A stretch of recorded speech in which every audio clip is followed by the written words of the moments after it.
안녕하십니까. 갈멜회 후원회 여러분, 이렇게 방송을 통해서 만나게 된 것을 진심으로 감사하고 또 기쁘게 생각합니다. 무엇보다 먼저 여러분 모두에게 축복의 인사를 나누고 싶습니다.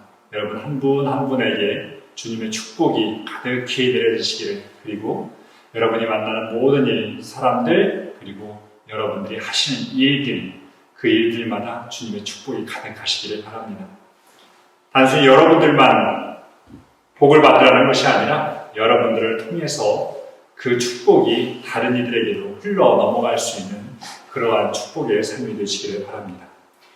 지난번에 저희가 대면을 통해서 만났었는데 이번에는 코로나 관계로 여러분들과 이렇게 온라인을 통해서 만나게 되었습니다. 약간의 제한도 있고 또 어려움도 있지만 그럼에도 불구하고 또 갈멜회의 수사님들께서 후원 회원들을 위해서 이렇게 방송으로나마 여러분들께 좋은 강의를 들려드리려고 노력하고 계신 것에 감사를 드리고 저 또한 그런 마음으로 임하게 되었습니다. 오늘 여러분들에게 모쪼록 이 시간이 여러분의 영적인 성장을 위해서 조금 더 도움이 될 수 있는 그런 시간이 되시기를 바랍니다. 요즘에 코로나 상황이라서 많은 분들에게 이참에 잘 됐다라고 생각하면서 조금 쉬어가시는 분들도 생기고, 또 어떤 분들은 그동안 해왔던 신앙생활에 내가 신앙생활을 조금은 잘못했었구나 라고 생각도 들 만큼 많은 것들을 혼란스럽게 느끼게 해주는 그런 시기인 것 같습니다. 여러분들 각자가 내가 진정으로 신앙생활을 어떻게 해야 하는가, 기존에 성당 중심으로 살았던 그 신앙생활이 이제 일상의 신앙생활로 바뀔 수 있는 그런 시간이 되어야 할 것 같습니다. 오늘 이 시간 여러분들이 일상에서 그런 신앙의 삶을 잘 살 수 있도록 좀 도와드릴 수 있는 그런 제언들이 되었으면 좋겠습니다. 오늘 이 시간 시작하면서 주님의 은총을 청하며 기도로 시작하도록 하겠습니다. 성부와 성자와 성령의 이름으로 아멘. 은총이 가득하신 마리아님 기뻐하소서. 주님께서 함께 계시니 여인 중에 복되시며 태중의 아들 예수님 또한 복되시나이다. 천주의 성모 마리아님, 이제와 저희 죽을 때에 저희 죄를 위하여 빌어주소서. 아멘. 성부와 성자와 성령의 이름으로 아멘. 네, 오늘 이 시간은 여러분들께 어떤 제목의 어떤 주제의 강의를 할까라는 생각을 하다가 영적 습관에 대한 이야기를 하면 좋겠다라는 생각이 들었습니다. 조금 전에 말씀드렸던 대로 코로나 시대에 그동안 해왔던 성전 중심의 신앙생활에서 이제 개인적인 차원의 신앙생활로 조금 많이 넘어가야 할 것 같은데, 그동안 우리가 조금은 그러한 수련에서 부족한 점이 있었던 것 같습니다. 이제 개인적인 차원에서 그런 영적 습관들을 어떻게 살아야 하는지 이것에 대해서 한 번 정도 생각해 볼 수 있는 시간이 되었으면 좋겠습니다. 네, 여러분들에게 오늘 들려드릴 내용은 영적 습관에 관한 것입니다. 제목으로 제가 정해본 것은 아이적의 것들을 그만두다 라는 내용인데요. 이것은 우리에게 영적 습관에 관한 아주 중요한 내용들을 우리에게 전해주고 있습니다. 오늘 이 내용을 여러분들한테 소개해드리기 위해서 약간의 목차가 있는데, 첫 번째는 우리 신앙인의 여정이 아이적의 일을 하는 것에서부터 어른의 일로 넘어가는 것이다 라고 하는 부분을 이야기할 것이고요. 그런데 그것에서 우리를 계속해서 가로막는 것이 우리의 습관, 특별히 악습이라는 것이 있다라고 하는 것을 함께 이야기를 나눌 것입니다. 그 악습을 제거하기 위해서 우리에게 영적 실천이 필요하고, 그 실천이 반복적으로 이루어졌을 때 우리에게 습관이 되면서 그것이 우리의 삶에 영향을 미친다는 것을 한 번 정도 생각해 보게 될 것입니다. 자, 우리의 삶. 사도 바오로가 우리에게 들려주었던 말씀을 한번 함께 읽어보면 좋을 것 같습니다. 내가 아이였을 때는 아이처럼 말하고 아이처럼 생각하고 아이처럼 헤아렸습니다. 그러나 어른이 되어서는 아이적인 것들을 그만두었습니다. 고린토인들에게 보낸 편지의 13장의 내용입니다. 사도 바울가 우리에게 이야기한 신앙인의 여정이라는 것은요, 아이 때의 일로부터 어른의 일로 넘어가는 것인데, 이분의 말씀이 결코 아이 때의 일을 폄하하는 것이 아닙니다. 보통 사촌이 땅을 사면 배가 아프다라고 하는 것이 일반적인 우리의 답변이 될 수 있을 텐데, 한 아이가 이 답변으로 사촌이 땅을 사면 축하해준다라고 답변을 적었다고 합니다. 순수하고 단순한 모습, 이것은 어쩌면 우리가 아이들에게서 배울 수 있는 부분이고, 사도 바울가 이야기했던 그 아이적의 일에 해당되지는 않을 것입니다. 사도 바울가 우리에게 이야기한 아이적의 모습, 그것은요, 고린토 13장의 내용과 연결되어 있습니다. 곧 사랑에서 멀리 떨어져 있는 말과 생각, 그리고 판단, 행동을 의미한다는 것입니다. 구체적으로 이야기하면 너그럽지 못하고 친절하지 못하며 시기하고 무례하기, 또 허세를 부리고 원한을 품으며 분노하는 것, 그것이 아이의 일이랍니다. 반대로 이야기하면 어른의 일이라는 것은 사랑으로부터 기인한 너그러움, 친절함, 인내, 덮어주고 견디는 것, 그러한 내용들이 여기에 포함된다고 할 수 있습니다. 고린토서 13장의 의거에서 볼 때 오늘 나의 삶은 어린아이의 것에 가까운가 아니면 어른의 것에 가까운가 라고 하는 것을 우리가 성찰해 볼 수 있을 것 같습니다. 제가 어렸을 때 기억하는 저의 어린아이 쪽의 일이 몇 가지가 있는데, 첫 번째 것은요, 제가 아이스크림을 먹을 때 저에게서 발견한 모습입니다. 어머니께서 저에게 아이스크림을 주시면 제 것을 빨리 먹고 어머니에게 아직 제가 다 먹지 않은 그 아이스크림과 어머니는 이제 막 드시기 시작한 아이스크림을 제가 바꾸자고 막 졸랐습니다. 그럴 때마다 어머니께서는 저와 아이스크림을 바꿔주셨습니다. 지금은 어머니와 그러한 장난을 치지 않습니다. 하지만 이제 어느 순간인가 제가 내용물이 바뀌었을 뿐 언제든지 그렇게 이기적으로 나의 것을 추구하고 있구나라고 하는 생각을 하게 되는 경우들이 있었습니다. 두 번째로 제가 기억하고 있는 것은 어릴 적에 인형을 사달라고 졸라대던 모습입니다. 서울역에서 북치면서 장구를 치는 인형이 있었는데요. 제가 그 인형을 사달라고 그 기차도 타지 않은 채 거기에서 목 놓아 울었던 장면이 기억납니다. 물론 어머니께서 그 저의 말을 들어주지 않으셨습니다. 저는 더 이상 이제 인형 앞에서 그렇게 목 놓아 울지 않습니다. 그렇게 인형을 사달라고 조르지도 않습니다. 하지만 이제 그 인형이 조금 다른 대상으로 바뀐 경우들이 있었습니다. 얼마 전에 어떤 회의를 했는데 저를 보고 어떤 분께서 신부님 참 고집 세시네요 라는 말을 하신 적이 있었습니다. 여전히 저에게서 이기적이고 또 욕심 많고 또 고집이 센 모습들은 계속해서 바라보게 되는 아이적의 모습인 것 같습니다. 종종 어른이 된 현재의 삶에서 아이 때의 모습을 만날 때가 있는 것 같습니다. 흔히들 우리가 3살 버릇 80까지 간다고 이야기하지 않습니까? 어떤 심리학자는 이미 사람이 5살, 6살 때에 했던 모습이 평생에 반복적으로 계속된다는 이야기를 한 바도 있습니다. 물론 모든 이에게 다 해당되는 건 아니지만 어렸을 때의 그 모습이 계속해서 우리에게 남아있을 수 있다는 경고 정도는 될 수 있을 것 같습니다.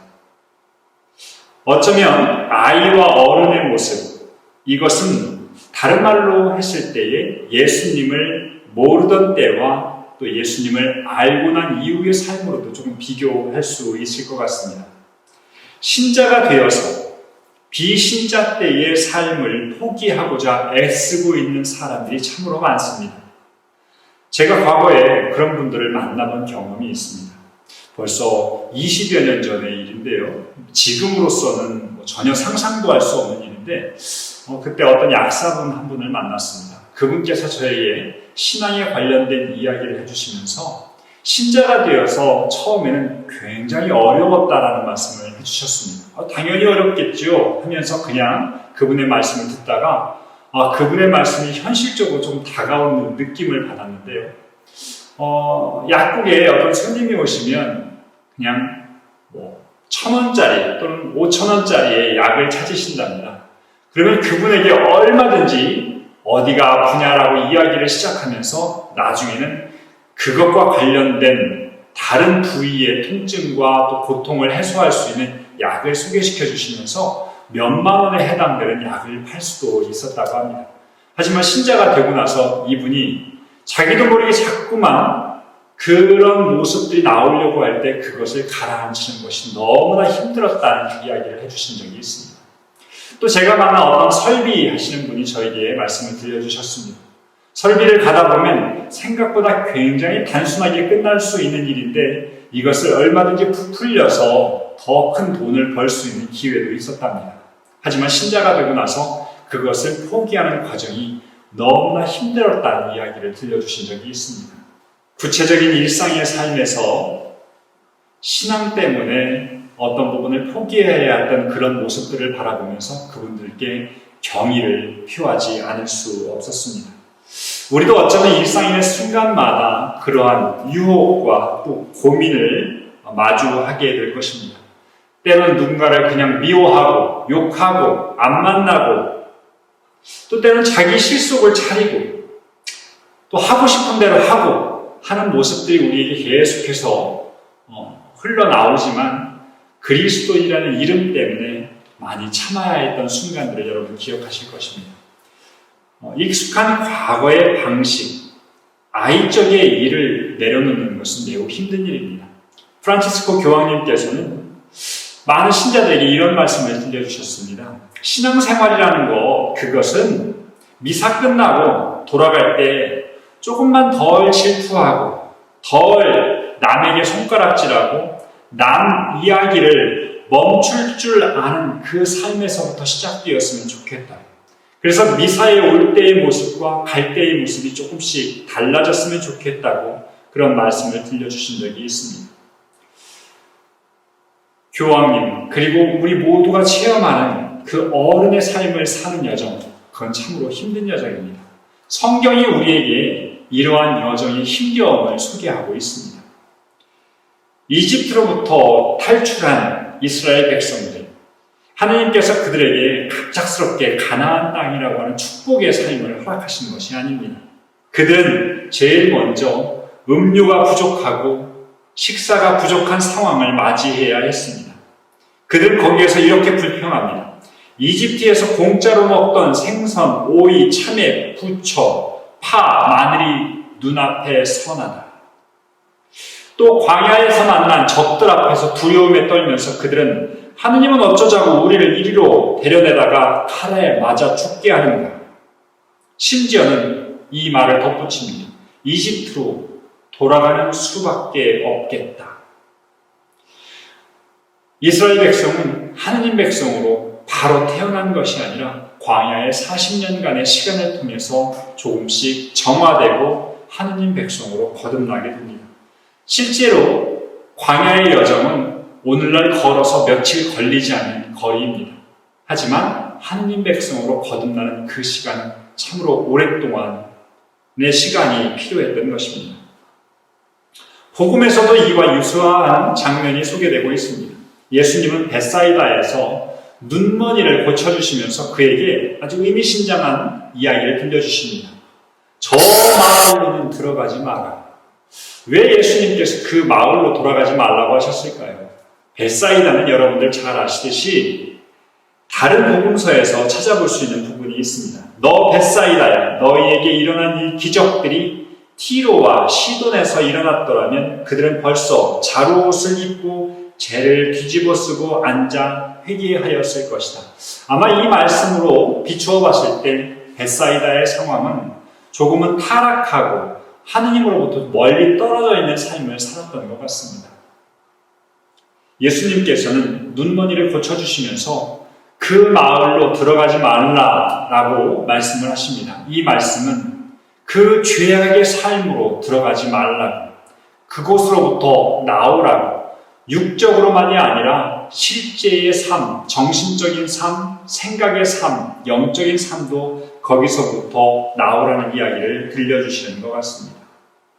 어쩌면 어린아이의 일은 과거의 부정적인 습관일 수 있습니다.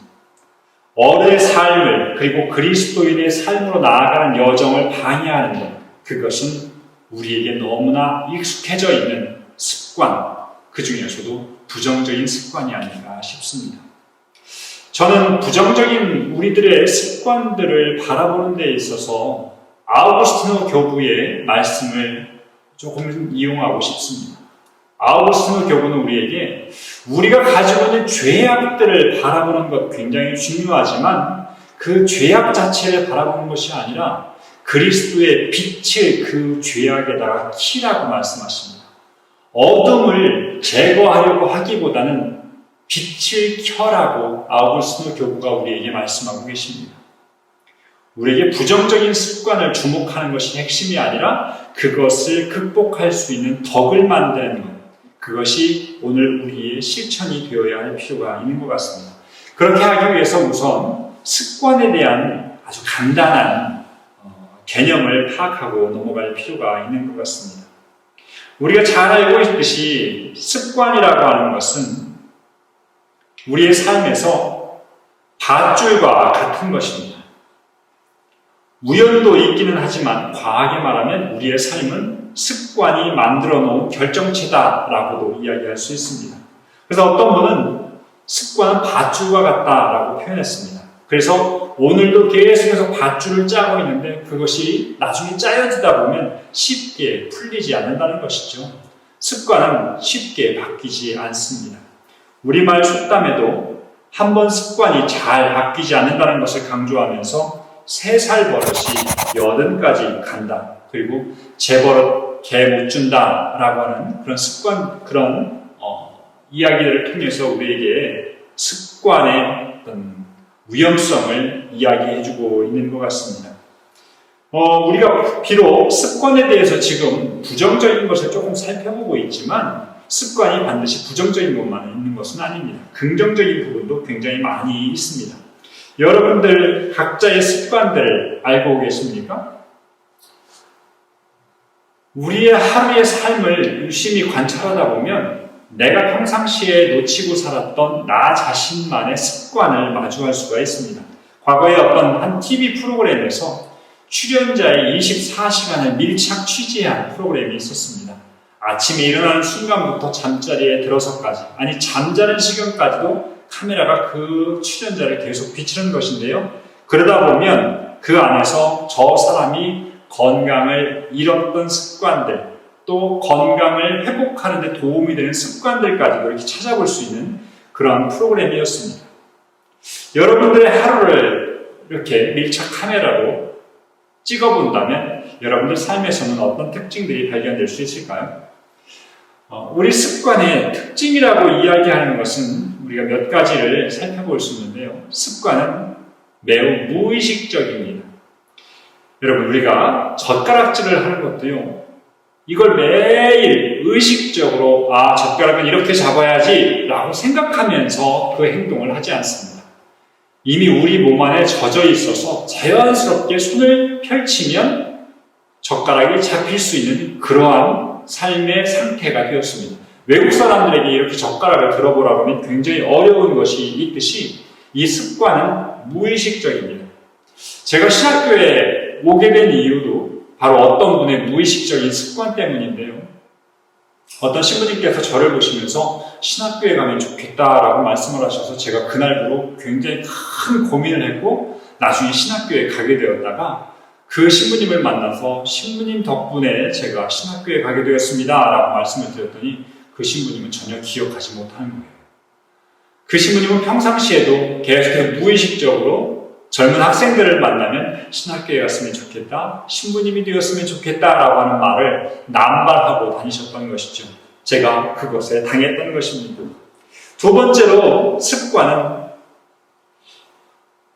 우리 삶에 주로 나쁜 습관은 쉽게 익숙해지는 것이고 좋은 습관은 굉장히 어렵게 형성된다는 것입니다. 어떤 분들 가운데는 악습을 일부러 만드는 분들도 간혹 있기는 하겠지만 그것을 만드는 데 특별한 노력이 필요하지 않습니다. 그래서 이런 말도 있습니다. 처음에는 방문자로 오지만 나중에는 단골이 되고 그 악습이 나중에는 주인이 된다. 많은 이들이 나이가 조금씩 차오르면서 내가 과거에 이런 습관들을 조금 버렸다면 지금 어떻게 됐을까? 공부하는 습관을 조금은 더 좋은 것으로 만들었다면, 또 몸을 관리하는 습관을 조금 더 잘 갖췄다면 어땠을까라고 하는 후회를 하는 경우도 있는 것 같습니다. 세 번째로 습관의 특징은 의지가 필요하고 오래 걸린다는 것입니다. 저의 고향은 바닷가입니다. 그래서 어려서부터 수영을 줄곧 잘 했습니다. 그런데 이제 커서 남들처럼 그럴듯하게 수영장에서 수영을 하고 싶어서 제가 수영 레슨을 받으러 갔는데요. 수영을 가르치는 코치가 저를 보면서 자기가 가르쳐준 대로 하라는 주문을 했습니다. 근데 저는 이미 바닷가에서 배웠던 수영이 있기 때문에 그 수영을 계속해서 고집했습니다. 그래서 그분은 저를 보면서 다음 단계를 올려주지 않고 계속 기초적인 그 단계만을 반복했던 경험이 있습니다.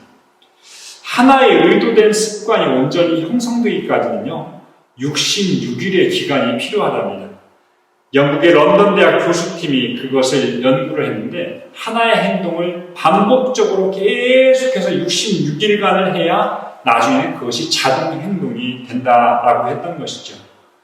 습관은 그냥 형성되는 것이 아닙니다. 반복적으로, 처음에는 의지적으로 계속해서 해야 된다는 것입니다.